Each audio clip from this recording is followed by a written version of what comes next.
Kalau kamu nggak mau join ke bisnis PTBS hanya karena kamu nggak mau merekrut orang lain, sama seperti saya. Awalnya juga saya seperti itu. Saya nggak mau, bahkan saya nolak untuk join ke bisnis PTBS.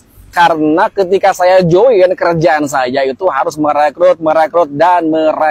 Saya paling nggak suka, saya paling sebel, bahkan saya paling benci kalau ada bisnis yang kerjaannya merekrut orang lain, merekrut banyak orang.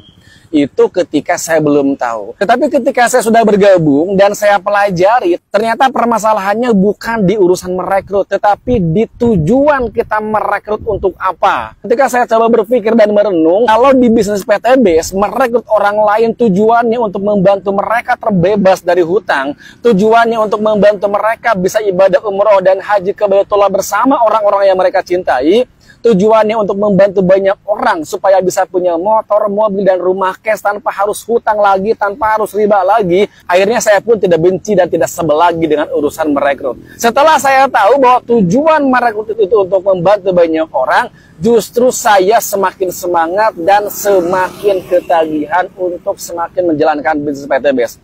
Semakin banyak orang yang saya bantu di bisnis ini, semakin banyak orang yang tertolong melalui tangan-tangan saya di bisnis ini, ternyata saya semakin banyak mendapatkan kemudahan dan semakin mudah saya mewujudkan impian-impian saya di bisnis PTBS ini untuk terbebas dari hutang dan riba.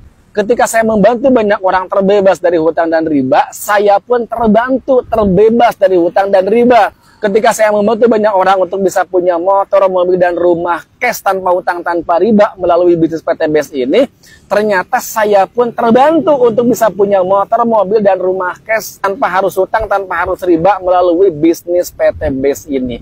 Jadi urusannya bukan soal merekrutnya, tapi tujuan kamu merekrut buat apa? Sekarang saya tanya, kalau kamu harus merekrut orang lain dan tujuannya untuk membantu mereka terbebas dari hutang dan riba, untuk membantu banyak orang untuk bisa berangkat umroh dan haji ke Baitullah, untuk membantu banyak orang untuk bisa punya motor, mobil, dan rumah cash tanpa harus hutang, tanpa harus riba, apakah sampai dengan sekarang kamu masih menolak untuk bergabung di bisnis PTBS hanya karena kamu nggak mau merekrut orang lain?